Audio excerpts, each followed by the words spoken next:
Hey, Phil Ebner here, and I'm so excited that you joined this Mac Photos class. It's a really cool class because anyone with a Mac computer can dive right in and start organizing and editing their photos like a pro.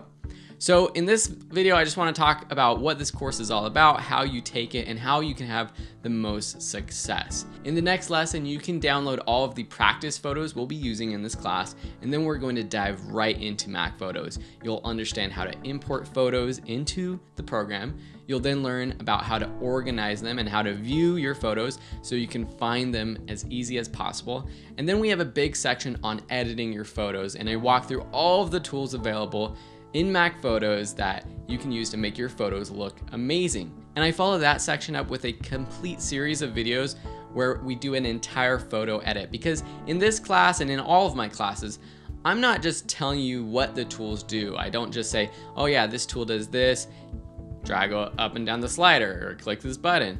I want you to understand how to use the tools like a professional photographer. So we'll walk through entire edits so you can see my entire process. And then after that, there's a few lessons, some more advanced tips and tricks, and any additional lessons that I add as Mac Photos changes.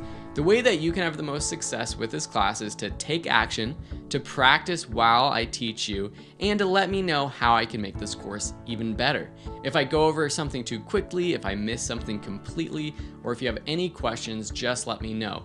You can post questions to the course Q&A, you can send me a direct message, and I'll get back to you as soon as possible, hopefully with a new lesson or some update so that everyone can benefit from your questions too. So with that, I'm going to let you dive right into the course, and we'll see you in the next lesson.